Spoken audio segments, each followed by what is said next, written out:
Fra Leo, who we'll come back to in a bit, is a practitioner of lore, which he studies from ancient books. At first, lore seems like a corruption of valor, which seems reasonable, since Leo's shtick is both combat and honor. Then people start referring to Vlor as Veil lore, which seems to back up the valor theory. Then Stevenson introduces the concept of the Ringing Veil, the originators of Veil lore, who are basically badass warrior monks straight out of a kung fu movie.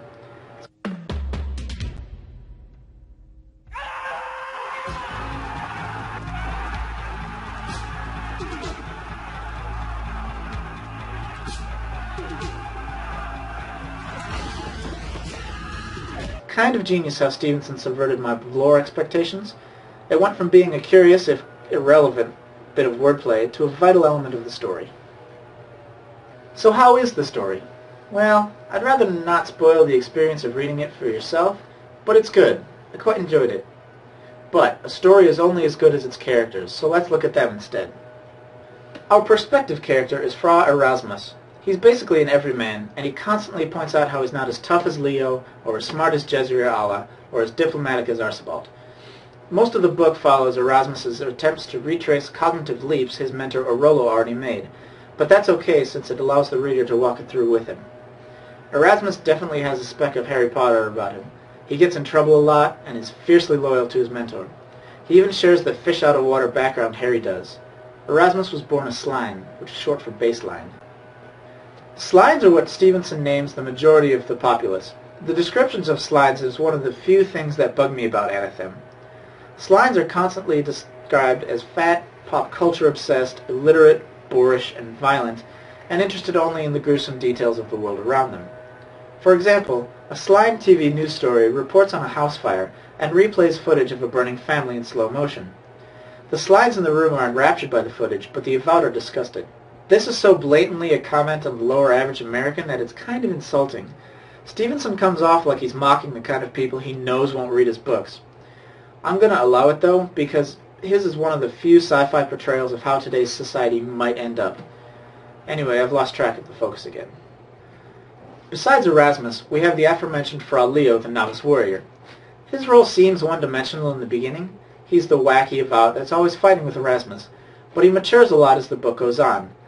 He turns out to be someone with strong leadership abilities, and Erasmus watches as his own leadership role that he's had throughout most of the book gets transferred over to Leo. Fra Jezri is described as the smartest of Erasmus's group. Smart but kind of lazy.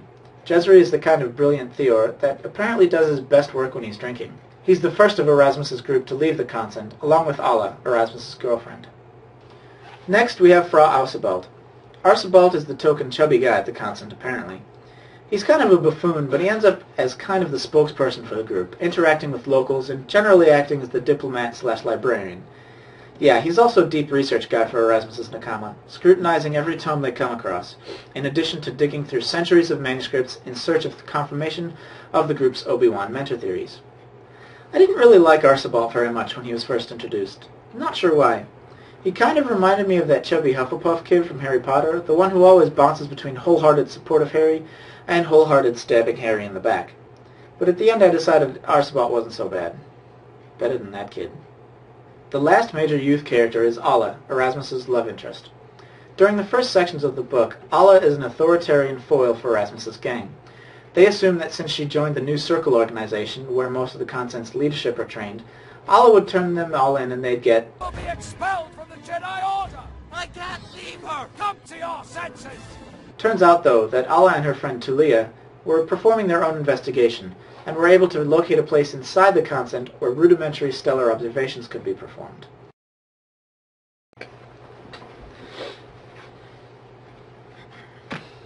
Take one. The only other major criticism I have for this book involves Alla and Tulia. You see, in the opening chapters of the book, Erasmus is smitten with Tulia. I say smitten because Erasmus basically says, "I'm waiting for you to turn 18 and then we'll go out." And Alla is the girl Erasmus fights with. Then, all of a sudden, Erasmus and Alla abruptly decide, hey, we don't really hate each other after all. We fight all the time because we're apparently in love with one another. Let's go out. This romance subplot follows the main epic plot throughout the entire book, and isn't resolved until the epilogue. It does give Erasmus something else to think about while he's on his walkabout looking for Arolo, his mentor, though. This quest takes up the middle third of the book, where the cosmic problems are set aside in favor of a tour of Arb and a glimpse at society. We are introduced to a few more characters and bid temporary farewell to others. We meet Cord, Erasmus's wrench-wench stepsister, Yule, the resourceful scavenger and guide, and some religious guy drives one of their trucks. The most interesting new character is Saman, the Eta. On Arb, the Eta are the caste that makes sure all the machinery in the consent stays functioning, since the Avat aren't allowed to apply their theories to practical matters. Saman seems really Jewish to me for some reason. It's in the way Eta are described, I guess. Apparently on Arb, the Jews embraced practical engineering instead of being persecuted and pogromed. Anyway, Saman the Eta reminds me more of Leonard Nimoy's Spock than he does Shylock.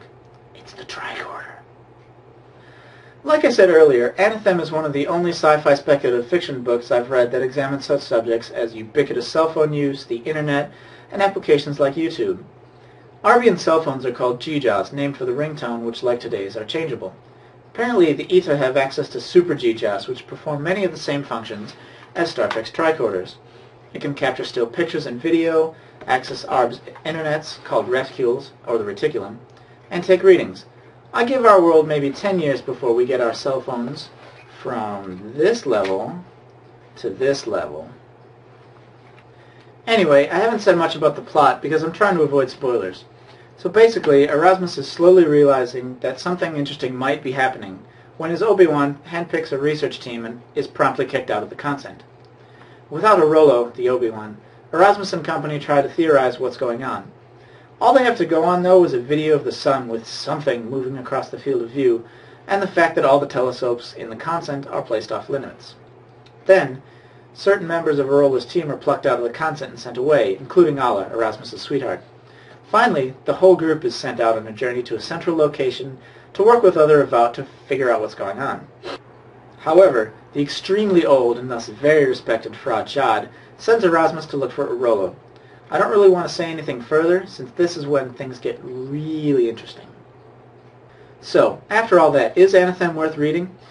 My opinion is that it might be too much for your everyday schmuck who was probably more interested in Jersey Shore or other such high cultural entertainment, but if you keep an open mind, Anathem is worth your time. It's a truly remarkable speculative fiction book with some very interesting characters. And fans of alternate history, like people who read Harry Turtledove books, if such a creature exists, will get a kick out of it too. Pick it up if you get a chance. I think it's out in paperback now, but the bargain hardcover version might end up being cheaper anyway. At the very least, check it out from your local library. Keep those places running.